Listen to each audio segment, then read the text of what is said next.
Hello everyone, I'm Associate Professor Danny Sims, the Head of Leadership Studies for the University of Applied Research and Development. One of the most common questions that I'm asked is the accreditation and international recognition of the degrees that we offer through UARD, the University of Applied Research and Development. It's a great question and it's very, very important. As a student, you need to know that what you're studying has merit and is recognised. I thought the simplest way was to go straight to the source, and that source is by speaking with the international accreditation body, NOCN. Today, we're speaking with Mr. Tim Dawkins, who's the Head of International Business Development of NOCN. Good afternoon, good morning, Tim. How are you today? Good morning, Danny. I'm fine, thank you. And I'm very happy to be taking part in this call and giving the information about NOCN for your students. Excellent, thank you. Well, let's start with the most obvious one. What is NOCN? So NOCN is an awarding organisation, which is the technical term. People will know it also as an examination board or an awarding body. And we work under licence from the British government to recognise qualifications, develop qualifications, and ensure that they're delivered to the right standard in the many training centres and institutions that deliver those qualifications. Okay.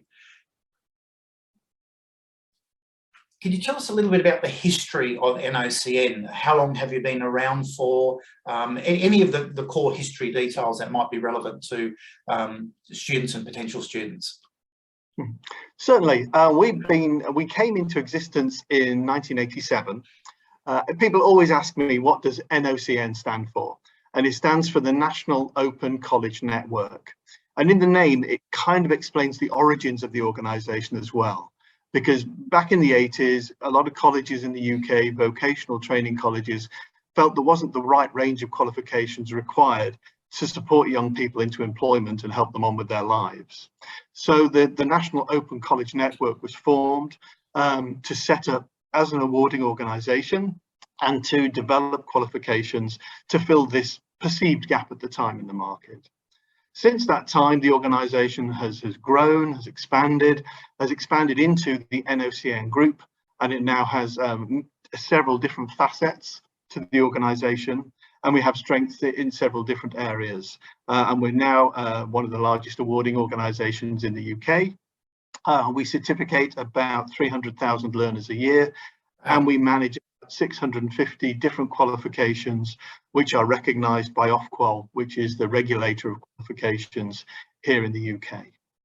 Wow, as someone that works in vocational education, higher education, I didn't realise the amount of students that you manage. I'm going off script, but what a fascinating number. The proportion of local UK students and international students, just off the top of your head, where would the bias be, or not the bias, but the ratio be, do you think? Our strength is very much in the UK at this point. Our international business is growing year on year quite rapidly, and these percentages will change a lot in the years ahead. But it's about 85% UK, 15% international at the moment. But we've been operating in the UK for 35 years. We've been operating outside the UK for about 7 years. So it takes time to build that international recognition. But at the moment, we are doubling the size of our international business every 2 years. So you're going to see that that percentage change a lot over the next 2, 4, 6 years. Wow. Well, what I know about NOCN today, you have been not only entrepreneurial, but very, very supportive of organisations like UARD, where I work with. So I've no doubt that will continue to grow. The general areas of education and workforce capability, is it vocational areas? Is it higher education? Is it hairdressing? What is the general scope of the types of capability areas that you generally work with? Well, we do have quite a wide range of qualifications, and since we've grown as a group, that's brought in different areas of specialism and different levels of qualifications. We are primarily a vocational or a technical or a TVET focused awarding organisation, depending on the language that people like to use. We have a range of qualifications across many different sectors.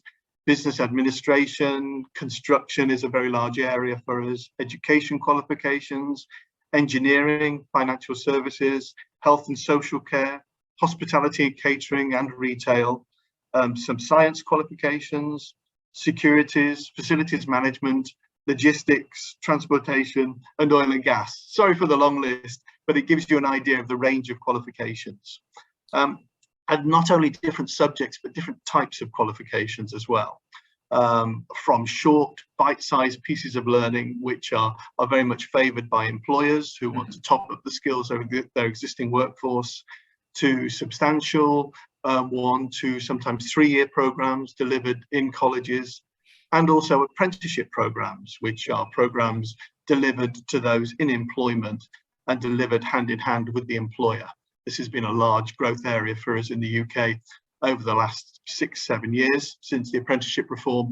And it's also a very strong area of interest for a lot of our international customers, as there is a global interest in improving training in the workplace. The UK apprenticeship model is seen as something that countries are interested in and want to follow.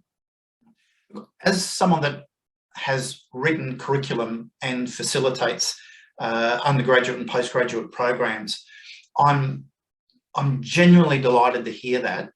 A lot of my research and also anecdotal evidence about people doing a degree and you know, not being able to do too much after they graduate, or that there's a steep learning curve, regardless where you study. That's always going to be the case.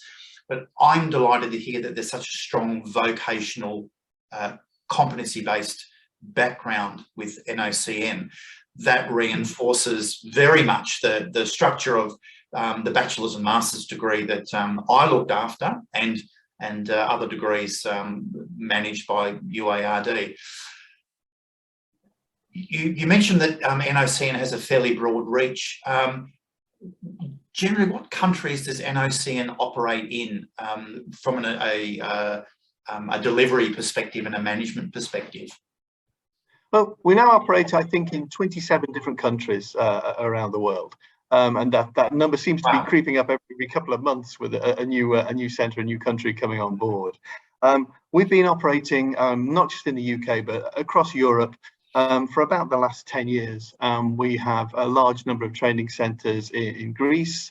We're delivering English language training in Italy, and we have centres in Turkey and one in Spain. So we have reasonable coverage, particularly around English language training qualifications in Europe. In the Middle East, we've been operating in the Middle East since 2016, and we have a large number of training centres offering our qualifications in the UAE and in Bahrain, and an increasing number of centres in Saudi Arabia, where we offer our qualifications in Arabic, and we have local Arabic-speaking assessors as well who support us. We have very positive response to UK qualifications in the Middle East, and that's certainly an area of growth for us. An area for growth of us maybe further in the future is Africa.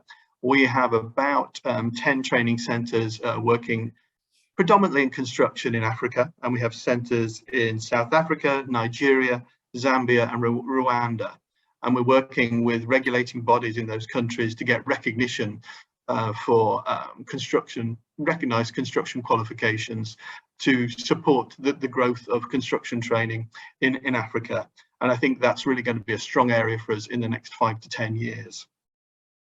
India, we've been operating in India for about 10 years or so. We've actually set up a separate organisation there called the NOCN Indian Skills Foundation, where we've worked on government-related projects to introduce transnational skills programs.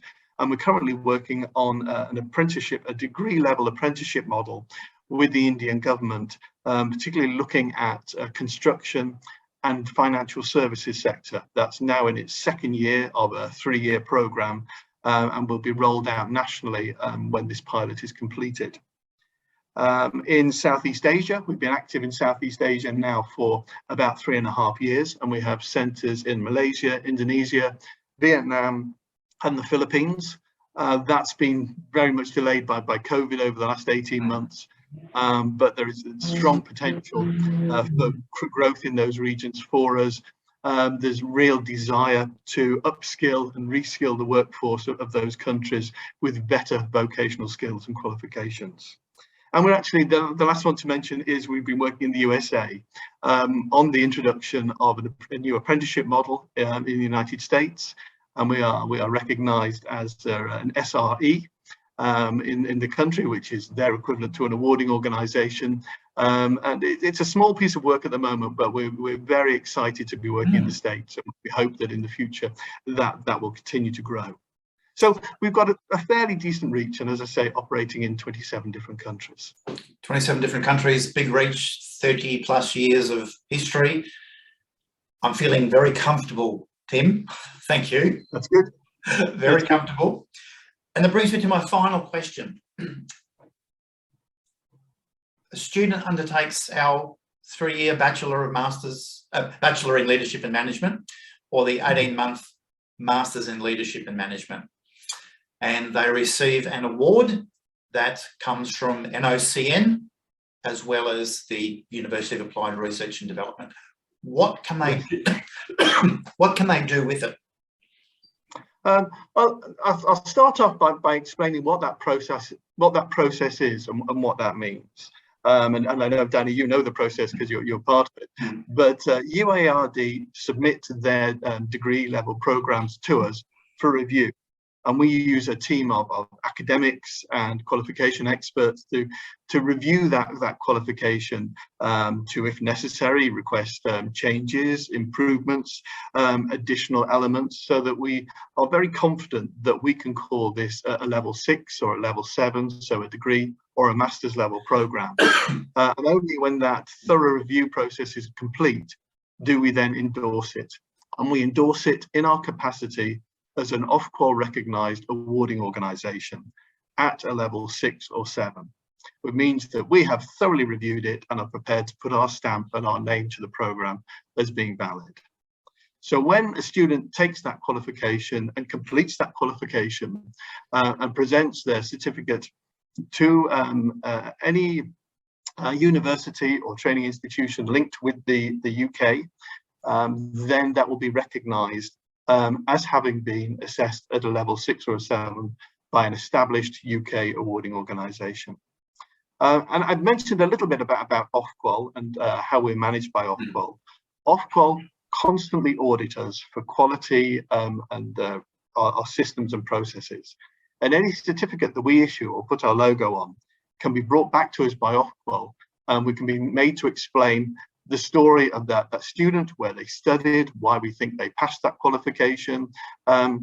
So we are accountable for every certificate that goes out from us as an organisation. So therefore, we want that to be valid and respected as a piece of paper. So, a level 7 endorsed programme from NOCN will be recognised by universities and training organisations. Sometimes they will contact us to check the validity of the programme and to ask us about the learner. We often get those calls coming in from universities, which is great because we're very happy to talk about the work that we do. Because of the reputation of UK education around the world, we are very fortunate that many countries will recognise and respect a UK linked qualification. Any Commonwealth country has an education system often that reflects very closely the structure in the UK and will often recognise those. There's a lot of mapping being done over the years between the UK education system and equivalent systems. So there's a mapping between the UK levels and structure and the European qualifications.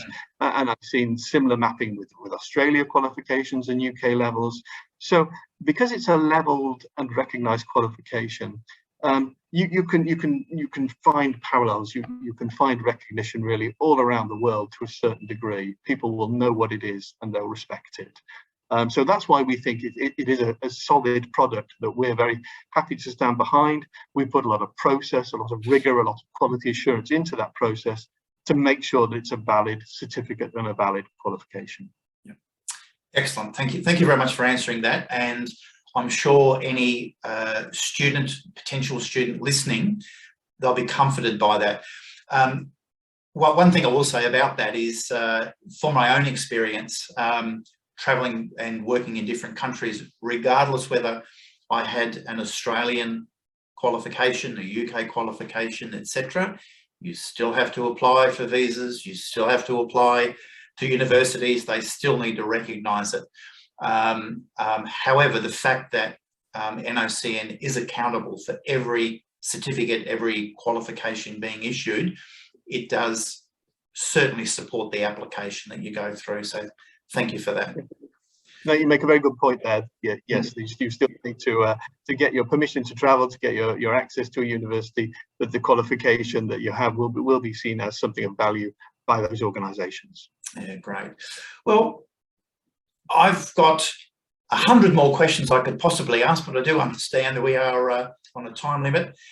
Is there any other supporting information you'd like to add from NOCN that you think that might be valuable for students and potential students?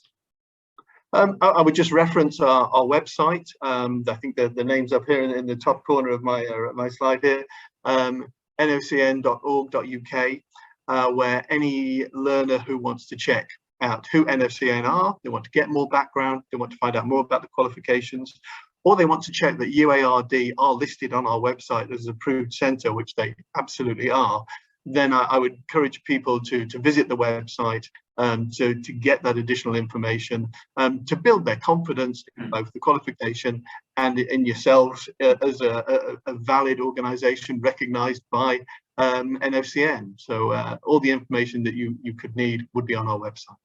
Excellent. Thank you very much for your time today, Tim. I really appreciate it. Stay well, and I look forward to communicating with you in the future. It's been my pleasure to talk to you, Danny, as ever. Thank you very much for the opportunity. Pleasure. Thank you. Bye.